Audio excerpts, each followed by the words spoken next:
এটা মোটামুটি নিশ্চিত করে বলা যায় যে বাংলাদেশের ক্রিকেট ইতিহাসে হয়তো আমাদের সাইফুদ্দিনের নাম খুব বড় করে লেখা থাকবে না। খুব বড় করে শব্দটা শুনেও অনেকে আপত্তি করতে পারেন যে ভাই কোথায় লেখা থাকবে। হ্যাঁ, এখন পর্যন্ত যা পারফরমেন্স, এখনো পর্যন্ত ছেলেটার যা জীবন সংগ্রাম, তাতে খুব বেশি লেখা থাকারই কথা না। সেরকম কোনো ছাপই তো জাতীয় দলে রাখতে পারে নাই।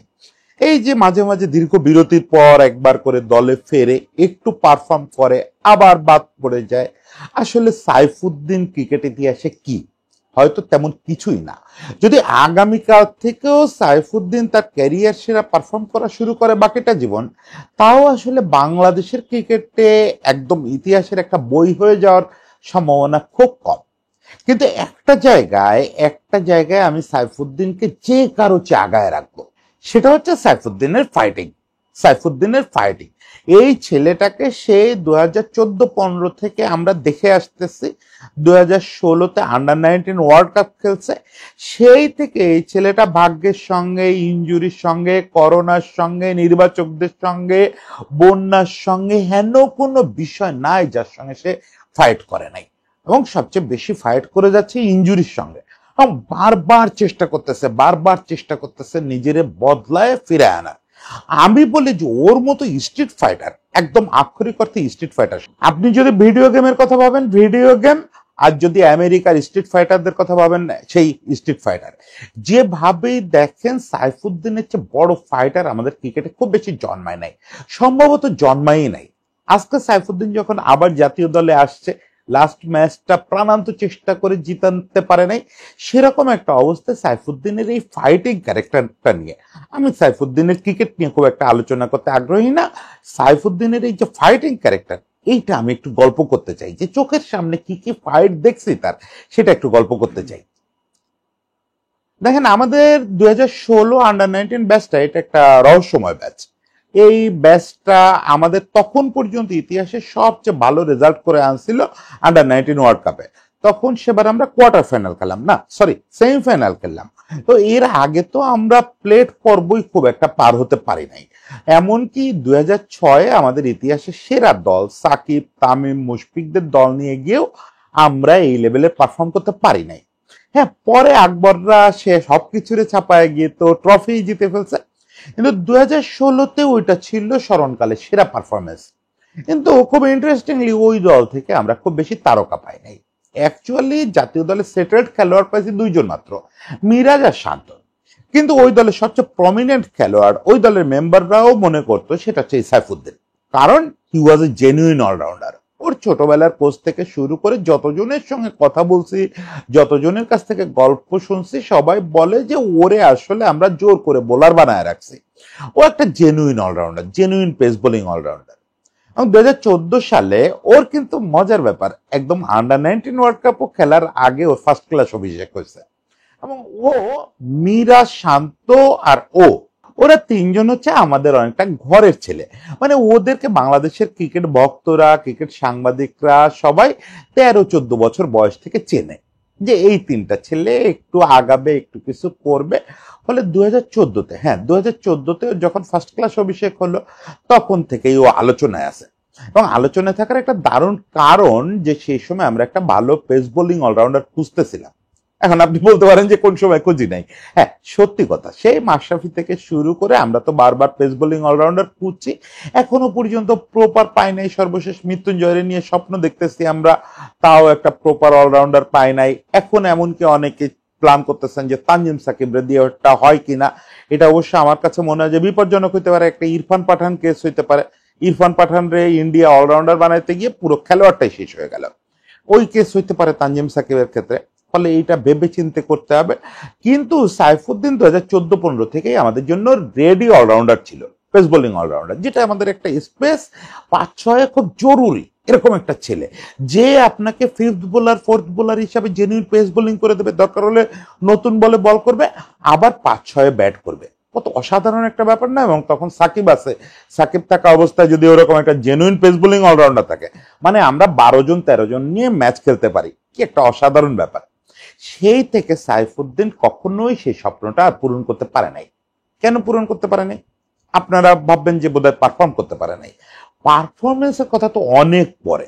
এই ছেলেকে শুধু লড়াই করতে হয়েছে, প্রতিকূলতার বিপক্ষে, ভাগ্যের বিপক্ষে, ইনজুরির বিপক্ষে লড়াই করতে হয়েছে। প্রথমত হচ্ছে ইনজুরি। আমরা অনেক পরে জানছি সে অলমোস্ট 9 বছর 10 বছর ধরে পিঠের একটা বিচিত্র ইনজুরি নিয়ে খেলাধুলা করে গেছে, যেটা সে টের পায় নাই। আর আমাদের দেশে আসলে তো ন্যাশনাল টিমের নিচের লেভেলগুলোতে এই ধরনের ইনজুরি ফাইন্ড আউট খুব একটা করা হয় না। ফলে এই ছেলেটা যে গোপনে গোপনে এরকম সিভিয়ার একটা ইনজুরি নিয়ে খেলতেছে, এটা কেউ খেয়াল করে না। এর যেটা রেজাল্ট হয়েছে, ও কখনোই টানা বেশি দিন খেলতে পারে নাই। অনূর্ধ্ব 19 বিশ্বকাপে দারুণ করে আসছে, দেশে দেশে বসে খেলা দারুণ করছে। এর পরপরই সে 2 মাস 3 মাস নাই। 2 মাস 3 মাস না থাকাটা সাইফুদ্দিনের একবারে নিয়তি হয়ে গেল, যে সাইফুদ্দিন মানে ব্যাপারটা এরকম, একটু ভালো করবে, সম্ভাবনা তৈরি হবে, ওরা নিয়ে সবাই স্বপ্ন দেখবে, তারপর হুট করে সাইফুদ্দিন আর পারতেছে না, প্রচন্ড পিঠের ব্যথায় কাতরাচ্ছে। এরকম সব পরিস্থিতির ভেতর দিয়েও গেছে। কিন্তু ও যখন জাতীয় দলে আসলো, জাতীয় দলে আসার পরে মানে এটা স্বীকার করতে দ্বিধা নেই যে কখনো খুব উচ্চকিত কোনো পারফরমেন্স করতে পারে নাই। হ্যাঁ, একটা 50 করছে, ওয়ান ডে ব্যাটিং অ্যাভারেজ এখনো যথেষ্ট ভালো, বোলিং অ্যাভারেজও ভালো, টি-20তেও মিডিয়াম লেভেলের পারফরমেন্স করছে।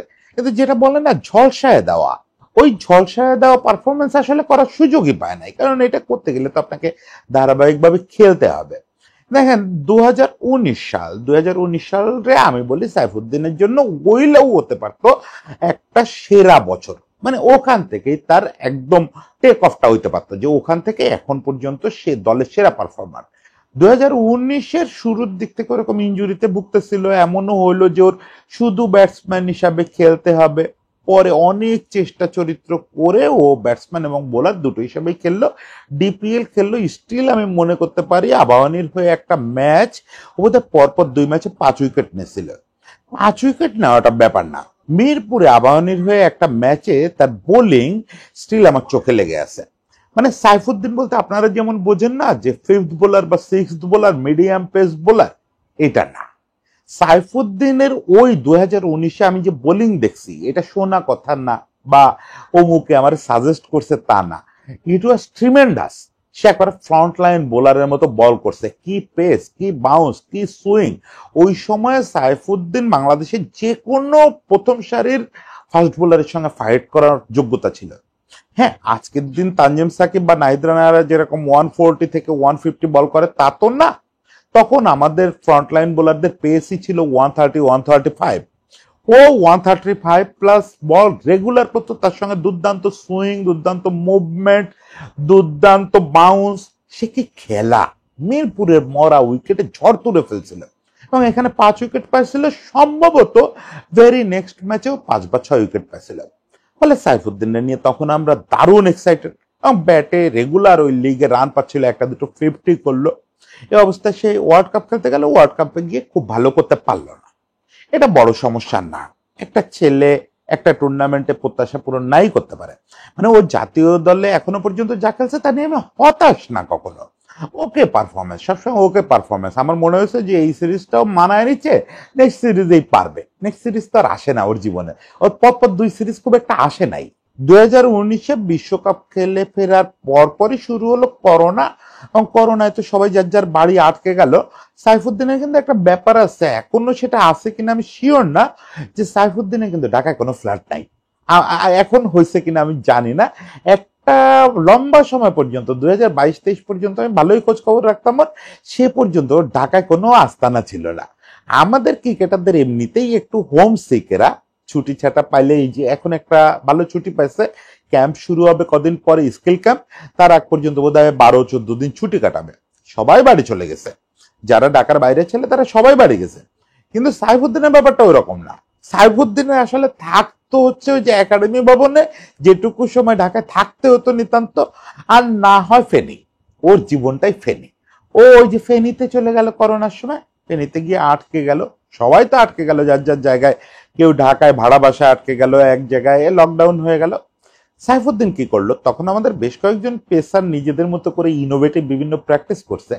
সাইফুদ্দিনের বাসা থেকে সামান্য একটু আগায় হচ্ছে একটা মাঠ আছে। ওই মাঠে করোনার সময় যেহেতু কেউ যায় না, ও লকডাউনের মধ্যে ভোর রাতে ওখানে গিয়ে প্র্যাকটিস করে। প্র্যাকটিস করতে গিয়ে দেখলো যে ভাই, আমি টপ লেভেল খেলি, আমার তো এই জায়গায় এই সিমেন্টের উপরে বল ব্যাট করে হবে না, তাহলে আমার কি করতে হবে? আমার জেনুইন উইকেট লাগবে। জেনুইন উইকেট ওই সময় কোথায় পাবে? এটা তার দারাজে অর্ডার দিলে কেউ দিয়ে যাবে না। আর দারাজে অর্ডার দিলেও ওই লকডাউনের সময় পাওয়া যেত কিনা সন্দেহ আছে। তাহলে কি করবে? সে ইউটিউবে দেখে দেখে উইকেট বানানো শিখলো। বিলিভ ইট অর নট, এইটা ওই সময় লিখছিলামও, একটা স্টোরিও করছিলাম ইত্তেফাকে। সে উইকেট বানানো শিখলো। হয়তো প্রপারলি কিউরেটরদের মতো ভালো উইকেট হয় নাই, বা কে জানে কইছে, আমি সেই উইকেট তো দেখি নাই, কিন্তু দুর্দান্ত কাজ করলো। সে টানা বেশ কিছুদিন ওই ভোর রাতে গিয়ে গিয়ে নিজে কোদাল দিয়ে মাটি খুঁড়ে একদম ইউটিউবে যে প্রসেস লেখা, ও এখান থেকে বালি ম্যানেজ করে, ওখান থেকে ইট ম্যানেজ করে, করে একদম যতটুকু খোঁড়ার দরকার খুঁড়ে একদম বেস থেকে শুরু করে ওপর পর্যন্ত, সারফেস পর্যন্ত একটা উইকেট বানায় ফেললো।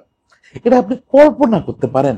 ওই যে বলে না স্ট্রিট ফাইটার, ও বাকিরা তখন সবাই চেষ্টা করতেছে, ওর ব্যাপারটা কতটা আলাদা চিন্তা করেন। আমার উইকেটের দরকার, আমি ফাস্ট বোলার, আমার জেনুইন উইকেট লাগবে, এখন জেনুইন উইকেট আমাকে বানায় নিতে হবে।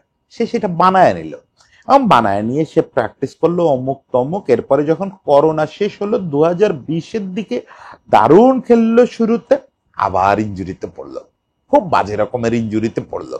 এরপর 2020 থেকে শুরু করে 2022 পর্যন্ত ওই ইঞ্জুরি একটু খেলে, ইঞ্জুরি একটু খেলে, এরকম একটা অবস্থা, মানে কখনোই নিয়মিত হইতে পারে না।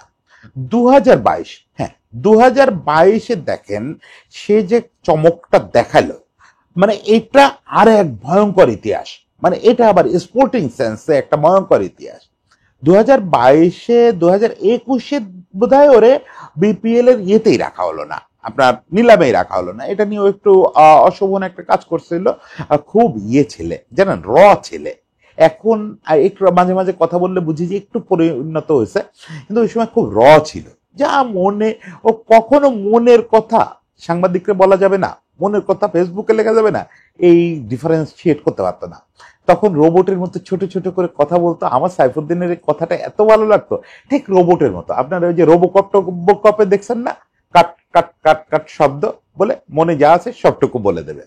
তখন ওই যে ইয়েতে নিলামে দল না পাওয়ায়, নিলামে তালিকায় নাম না থাকায় ফেসবুকে একটা স্ট্যাটাস দিছিল, মানে খুব দুঃখ পেয়েছিল। কারণ ওর ধারণা ছিল অ্যাটলিস্ট শুধু ব্যাটসম্যান হিসাবে ওকে দলে রাখা হবে, মানে লিস্টে রাখা হবে, রাখে নাই। সেটা নিয়ে নানুভাই ওর উপরে খেপছিল। যাই হোক, সেটা একটা বাজে পিরিয়ড গেল। তারপর 2022, তখনও ইঞ্জুরিতে ভুগতেছে। ইঞ্জুরিতে ভোগা অবস্থায় এবার কি নিলামে দল পাইছিল কিনা আমার খেয়াল নাই, কিন্তু মাঝপথে, বিপিএল এর মাঝপথে ওকে ফরচুন বরিশাল হঠাৎ করে সাইনিং করে দলে ঢুকালো। এরপরে বাকি কটা ম্যাচ যা করলো স্রেফ হিস্ট্রি।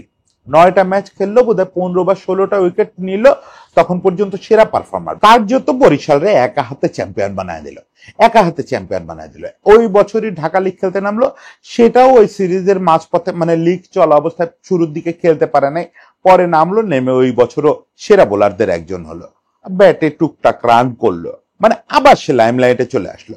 এটা হচ্ছে 2022-এর ঘটনা। 2022-এ জাতীয় দলে আসলো, জাতীয় দলে এসে আবার টুকটাক খেললো, খুব ভালো করতে পারলো না, আবার ইঞ্জুরিতে বাদ পড়লো। বোঝেন অবস্থা, আবার ইঞ্জুরিতে বাদ পড়লো, কোমরের ইঞ্জুরি অমুক তমুক মিলায় বাদ পড়লো। অবশেষে ওর একটা অপারেশন হলো, বোধহয় এমিরেটসে অপারেশন হলো না কোথায় আমার ঠিক মনে নাই। বিসিবি অবশেষে অপারেশন করালো। এবং এখানে আমি ছোট্ট করে একটু বলি, হয়তো এটা সাইফুদ্দিন কখনো বলবে না, বিসিবির কেউ স্বীকার করবে না, সাইফুদ্দিনের চিকিৎসা এবং পুনর্বাসনের ক্ষেত্রে বিসিবি ততটা ভালো পদক্ষেপ নিচ্ছে এটা আমি বিশ্বাস করি না। আমি ওই সময় খুব ফলো করতাম। তো আমাদের বিসিবির একটা ব্যাপার আছে, বা আমাদের দেশে একটা ব্যাপার আছে, নামের সঙ্গে যায় তারা। বড় নামের কেউ আহত হলে, ইনজুর্ড হলে, তার রিহ্যাব নিয়ে, তার অপারেশন নিয়ে বিসিবি যত উদ্বিগ্ন থাকে, এই যে যারা আমাদের স্ট্রিট ফাইটার কিন্তু মিডিয়া করে, এদের ব্যাপারে একটু আগ্রহ কম থাকে। মানে যে ছোটাছুটি করা, দ্রুত 10 জায়গায় প্রেসক্রিপশনটা, রিপোর্ট গুলো পাঠানো, এক জায়গা থেকে অপারেশন ডেট আনা, রিহ্যাবটা ভালো করানো, সঙ্গে সঙ্গে রেখে কাজ করা, এগুলো কিচ্ছু ওইভাবে হয় না। তারপরেও 2022-এ ওর অপারেশনটা হলো, অপারেশনের পরে ফিরে আসলো, এবং মাঠে ফেরার জন্য, খেলায় ফেরার জন্য, ওই সময়টায় আমি রিকল করতে পারি, ওই সময়টা তো আর আমি মাঠে যাই না, 2022-এ তো আমি প্রফেশনেই নাই, কিন্তু প্রথম আলোর একটা রিপোর্টে টেঙ্কু ভাইয়ের তোলা একটা ছবি দেখতেছিলাম, যে সে বিকট একটা কালো রঙের জ্যাকেট পরে, আমি চেষ্টা করতেছি ছবিটা পাইলে ওভারলে করে দিব, বিকট একটা কালো রঙের জ্যাকেট পরে মিরপুর স্টেডিয়ামের একদম গ্যালারির নিচ থেকে শুরু করে একদম ওপর পর্যন্ত টপ টায়ার পর্যন্ত দৌড়ায় উঠতেছে আর নামতেছে। এই ছবি দেখেই আমি সারপ্রাইজড যে এটা তো আজকের দিনের ট্রেনিং না।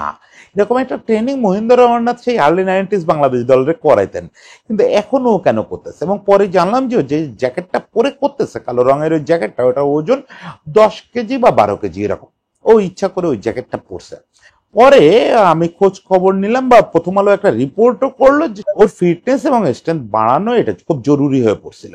ফলে স্ট্রেংথ বাড়ানোর জন্য ও শরীরে ওই বিকট জ্যাকেট পরে, ওই ভারী জ্যাকেট পরে ওইভাবে গ্যালারি বেয়ে উঠতো নামতো, প্রচন্ড বেগে উঠতো নামতো। এই কষ্ট করে ছেলেটা আবার মাঠে ফিরছে। তারপরে 2024-এর আগে আগে গত বছর ভালো পারফর্ম করতেছিল মোটামুটি, খুব ভালো বলবো না আমি। গত বিপিএল এ যে 2024-এ যে খুব ভালো করছে এ কথা বলা যাবে না। তারপরে মোটামুটি পারফর্ম করছে, পারফর্ম করে আবার আসলো জাতীয় দলে। মনে আছে না এই যে 2024-এর ঘটনা, জিম্বাবুয়ের বিপক্ষে 8 উইকেট নিল, দুটো ম্যাচে 3টা করে উইকেট নিল। তার ভিতরে প্রথম ম্যাচে বোধহয় 15 বা 16 রানে 3 উইকেট নিল। তখন মোটামুটি সবাই শিওর যে 2024 ওয়ার্ল্ড কাপে সাইফুদ্দিন যাচ্ছে। তখনও তো তানজিম সাকিব, এরকম তানজিম সাকিব হয়ে ওঠে নাই। তখন কিন্তু ফার্স্ট ফেভারিট সাইফুদ্দিন 2024 ওয়ার্ল্ড কাপে। দুর্দান্ত বলের ছন্দে চলে আসছে, রানও পাচ্ছে, এবং শরীরের সমস্যাটাও অনেক দিন পরে মিটিগেটেড অবস্থায় আছে, মানে হুটহাট ইনজুরি তার পড়তেছে না। এই অবস্থায় আমাদের নির্বাচকরা সিদ্ধান্ত নিলেন যে তানজিম সাকিব যাবে, মানে কম্পিটিশনটা ছিল তানজিম সাকিব নাকি সাইফুদ্দিন। তানজিম সাকিবের পক্ষে তারা বাজি ধরলেন। আমি নির্বাচকদের এই সিদ্ধান্তকে মোটেও সমালোচনা করতেছি না, কারণ নির্বাচকরা তো অনেক কিছু বিবেচনা করে সিদ্ধান্ত নিয়েছিলেন। বিশেষ করে প্রথম ম্যাচটা 15 রানে 3 উইকেট নেওয়ার পরও সাইফুদ্দিন পরের ম্যাচগুলোতে খুব রান লিক করছে। এই জায়গাটা ওনারা একটু ভয় পাইছিলেন যে সেক্ষেত্রে তানজিম সাকিবের পেসটা যেহেতু বাড়তি, ওটা খেলা প্রতিপক্ষের জন্য কঠিন হবে, ও রান লিক কম করবে। ফলে ওনারা তানজিম সাকিবের পক্ষে গেছেন, এবং তানজিম সাকিব সেটা আবার জাস্টিফাই করছে ওয়ার্ল্ড কাপে গিয়ে। কিন্তু আপনি সাইফুদ্দিনের জায়গা থেকে দেখেন, সে সিরিজের সর্বোচ্চ উইকেট শিকারী এবং একটা ম্যাচে অতিমানবিক বল করলো। ফলে তার স্বপ্নটা তো ভেঙে গেল, তার স্বপ্নটা তো একদম ভেঙে গেল। এই ছেলেটা জীবনে প্রথমবারের মতো, আমি সেই বলতেছি না 2014 থেকে 2013-14 থেকে আমরা সবাই এখানে, আমার চাপাবাজি করার কিছু নেই যে আমি চিনি, এই বাংলাদেশের ক্রিকেট সার্কিটে সবাই সাইফুদ্দিনের চেনে, সবাই ওর স্ট্রিট ফাইটার মুডটারে চেনে। হ্যাঁ, আবেগী, মনের কথা লুকায় রাখতে পারে না, সবই ঠিক আছে, কিন্তু হি ওয়াজ স্ট্রিট ফাইটার। ও আচ্ছা, কোন একটা বিপিএল এর আগে, যে বিপিএলটা জিতাইলো, ওই বিপিএল এর আগে সে সিদ্ধান্ত নিল সে মালিঙ্গার মতো সিলিং অ্যাকশনে বল করবে। আসলে সিলিং অ্যাকশনে বল করলো, মাঝে মাঝে ওভারের মধ্যে 2-3টা সিলিং অ্যাকশনে বল করতো এবং ভালো পারফরমেন্স করতো। এছাড়া একবার নিউজিল্যান্ড ট্যুরে সে সিদ্ধান্ত নিল সে নাকাল বল করবে। ওই সময় কে যেন নাকাল বল করে ইন্ডিয়ার কে যেন খুব নাম করে ফেলতেছিল, এবং সে ওই সিরিজ চলা অবস্থায়, ম্যাচ চলা অবস্থায় নাকাল বল শুরু করে দিল। ও এইসব ফাইটিং, এইসব চ্যালেঞ্জ দিতে একদম কোনোদিন ভয় পায় না। সেই ছেলেটারে 2024 সালে প্রথমবারের মতো দেখলাম ভেঙে পড়ছে, আক্ষরিক অর্থেই ভেঙে পড়ছে। ও প্রথমে 2024-এ যখন বিশ্বকাপ দলে চান্স পেল না, তখন অল্প কয়েকদিনের ছুটি নিল, মানে সেফ নিজের একটু ধাতস্থ করার জন্য। এরপরে আবার ছুটি নিতে হলো, ওর বাচ্চা হবে সেই জন্য, ওয়াইফের পাশে থাকার জন্য। ওখান থেকে ফিরে এসে ক্যাম্পে যোগ দিল, আবার মাসালে একটা টানের কারণে বোধহয় সপ্তাহ 3 ছুটি নিল। পরে ওরে দলের হয়ে পাকিস্তানে পাঠানোর সিদ্ধান্ত হলো, কিন্তু ও আসলে আর নিতে পারতেছিল না। ওই যে বিশ্বকাপ দলে চান্স না পাওয়া, এইটা ওরে আসলে মানে জীবনে সম্ভবত প্রথমবারের মতো, এর আগেও যতবার বাদ পড়ছে। দেখেন, একবার আমি ওর একটা ইন্টারভিউ নিয়েছিলাম, এরকম কোনো একটা কারণে বাদ পড়ার পরে ও একটা কথা বলছিল যে ভাইয়া, আকিব জাভেদ তো কত ম্যাচ দলে চান্স পায় নাই, ওয়াসিম ওয়াকারের মতো দুজন লিজেন্ডারি বোলার ছিলেন বলে। আমিও আমার ওইভাবেই ভাবি যে আমার কপালে নাই, এই সময় যারা করতেছে ওরা ভালো করতেছে বলে আমি চান্স পাচ্ছি না, এগুলো নিয়ে আমি ভাবি না। কিন্তু 2024 বিশ্বকাপের ব্যাপারটা ওরা খুবই এফেক্ট করছিল। ফলে যেটা হলো যে ও 2 মাসের একটা অবসাদজনিত ছুটি নিল বিসিবির কাছ থেকে, ও আবার কিন্তু স্রোত থেকে ছিটকে গেল। দেখেন, মানে আপনি যতই এই জিনিসগুলো, বাংলাদেশ কিন্তু এখনো নিতে শেখে নাই। অবসাদজনিত ছুটি, মন খারাপ, নিতে পারতেছে না, এসব কথা একটা ক্রিকেটারের বলার অধিকার বাংলাদেশে এখনো জন্মায় নাই। আপনি অনায়াসে এটা অস্ট্রেলিয়ান কোনো ক্রিকেটারের ক্ষেত্রে, জো রুটের ক্ষেত্রে, ইংল্যান্ডে বা অস্ট্রেলিয়ার যে কারোর ক্ষেত্রে আপনি এটা কল্পনা করতে পারেন যে অবসাদজনিত কারণে 1 বছরের জন্য ক্রিকেট খেলতেছে না। বাংলাদেশে এটা পারেন না। বাংলাদেশের তো কর্মকর্তাদের মারাত্মক ইগো। আমি দুষ্টুমি করে বলি যে পেটে খাবারের চেয়ে ইগো বেশি থাকে, মাথায় না, পেট ভরা ইগো থাকে। অবসাদজনিত কারণে ছুটি চেয়ে চিঠি, এটাকে অপমান হিসাবে দেখে। ফলে এই সময়ে সাইফুদ্দিনের প্রতি রিয়াকশনও খুব বাজে হলো, খুব বাজেভাবে নিল বোর্ড ব্যাপারটারে। যেখানে খুব সফটলি নেওয়ার কথা ছিল, ওরে ডাকে বলা উচিত ছিল যে তোমার এই অবসরজনিত ছুটির টাইমটায় তুমি কি করতে চাও, যদি দরকার হয় বলো, আমাদের একজন সাইকোলজিস্ট তোমাকে সাপোর্ট দেবে। আমার মনে হয় না এসব কিচ্ছু করছে, উল্টে তার উপরে খেপে গেল। ফলে 2024 থেকে সে কার্যত আবার সিন আউট হয়ে গেল। এর মধ্যে নিজের মতো খেলতেছে, ওই যে বললাম যে ব্যক্তিগতভাবে পরিশ্রম করতেছে নিজের ফিটনেস ধরে রাখার জন্য, আবারও সেই ফেনীতে দারুণ কাজ করতেছে, পরিশ্রম করতেছে। ঢাকায় যতটা সময় পাচ্ছে গত 3-4 মাস ধরে ক্যাম্পে অনেক কষ্ট করছে, এবং সেখানে যথারীতি আমাদের নাজমুল, এখন যে পেস বোলিং ইউনিটটা সামলায় আমাদের জাতীয় দলের বাইরের, নাজমুলের খুব সাপোর্ট দিচ্ছে এবং নাজমুলের সঙ্গে অনেক কাজ করছে। এর মধ্যেও একটা ফোন পেল, ওর একটু সিনিয়র ভাই লিটন, মানে ও 2 ব্যাচ আগের যে world cup team, under nineteen world cup team, সেই টিমের মেম্বার, এখন ক্যাপ্টেন। লিটন ওরে ফোন দিয়ে বললো যে সাইফুদ্দিন তুই রেডি আছিস? সাইফুদ্দিন বললো জি ভাই আমি রেডি আছি, আমি সবসময় রেডি আছি। তা বললো একটা জিনিস তুই আজকে শুনে রাখ, তুই হচ্ছিস টি-20 দলে আমার সবচেয়ে গুরুত্বপূর্ণ খেলোয়াড়। সাইফুদ্দিন হতভম্ব হয়ে গেছে, ভাই আমি তো স্কোয়াডেই নাই, আমি তো কোনো আলোচনার মধ্যেই নাই, আমি আপনার সবচেয়ে গুরুত্বপূর্ণ খেলোয়াড় কেমনে হইলাম? বলে এটা তুই আপাতত বোঝার দরকার নাই, কিন্তু যে মুহূর্তে বোর্ড থেকে বলবে রেডি অবস্থায় এসে আমার সঙ্গে জয়েন করবি, বাকিটা আমি দেখবো। তুই হচ্ছিস আমার এখন সবচেয়ে কি প্লেয়ার, তোরে কেন্দ্র করে আমি টিম সাজাবো।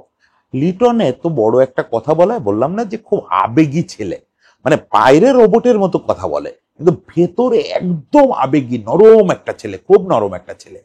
এই ছেলেটার জন্য এই কথাটা সম্ভবত একটা সেকেন্ড লাইফ হয়ে আসে। ও পরে একটা জায়গায় বলছে যে শান্ত ক্যাপ্টেন ছিল, শান্তর আন্ডারেও তো কয়টা ম্যাচ খেললাম, শান্ত যদি এরকম একটু আমার বলতো তাইলে অ্যাটলিস্ট আমার টিকে থাকাটা সহজ হতো, তাহলে এইরকম একটা বিপর্যয়ের মধ্যে যাইতাম না। যাই হোক, ওই যে বললাম না সরল ছেলে বলে ফেলছে কথাটা, এভাবে নাম ধরে তো অন্য কেউ বলবে না। শান্ত তো টিমমেট ছিল আন্ডার-19 নাম ধরে অন্য কেউ বলবে না, এটা সাইফুদ্দিন বলেই বলছে, বলে দিছে যে লিটন ভাই আমার যেভাবে বলছে এটা আমার খুব অনুপ্রেরণা দিচ্ছে। এখনো পর্যন্ত লিটনের আস্থার মোটামুটি প্রতিদান দিচ্ছে সে।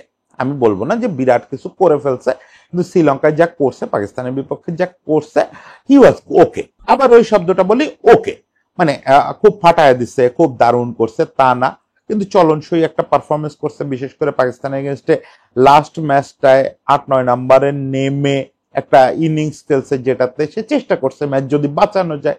বোলিং মোটামুটি ইকোনমিক্যালি করছে, ওকে, চলনসই, এটা চলনসই। এখন অনেক চ্যালেঞ্জ আছে, আমি জানি না সাইফুদ্দিনের এই জায়গাটা সাইফুদ্দিনকে ধরে রাখতে নির্বাচকরা সুযোগ দিতে পারবেন কিনা, কারণ তাদের সামনে অনেক চ্যালেঞ্জ আছে। সাইফুদ্দিনকে দলে রাখা মানে কোনো একজন বোলারকে স্যাক্রিফাইস করতে হবে। যদিও আমি মনে করি যে লিটন সাইফুদ্দিনকে যদি এতই পছন্দ করে, আমি নিশ্চিত যে সত্যিই পছন্দ করে, সেক্ষেত্রে সাইফুদ্দিনের প্লেয়িং রোলটা লিটনের একটু নতুনভাবে ভাবা উচিত। এত বছর ধরে যেভাবে সবাই ভেবে আসতেছে সব ক্যাপ্টেনের লাইনে লিটনের হাঁটা উচিত না। কারণ লিটন তো নিশ্চয়ই, আমার ধারণা তাইলে সাইফুদ্দিন সম্পর্কে একটু বেশি স্টাডি করছে। সাইফুদ্দিন 9-10 নম্বরে ব্যাট করা ব্যাটসম্যান না রে ভাই, 8-9-10 তার ক্যারিয়ারটা দেখেন, ইন্টারন্যাশনাল যখনই খেলছে 8-9-10 11তেও ব্যাট করছে, এটা তো হইলো না রে ভাই। আমরা সারা জীবন বলে আসছি পেস বোলিং অলরাউন্ডার, অ্যাটলিস্ট 6-7 তারে জায়গা দেন, তাহলে কিন্তু তারে আপনার দলে রাখা ইজি হবে এবং তার সার্ভিস আপনি বেশি পাবেন।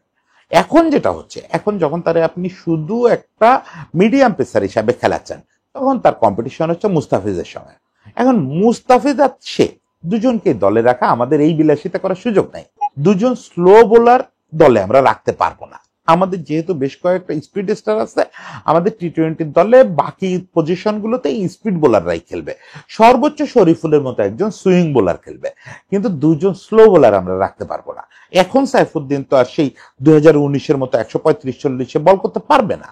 ফলে দুজনের রোল, সাইফুদ্দিনের এবং মুস্তাফিজের রোল খুব কাছাকাছি, কিন্তু মুস্তাফিজের সঙ্গে তো অ্যাটলিস্ট স্লো উইকেটে কারোর কোনো কম্পিটিশন হয় না, মুস্তাফিজকে থাকতেই হবে।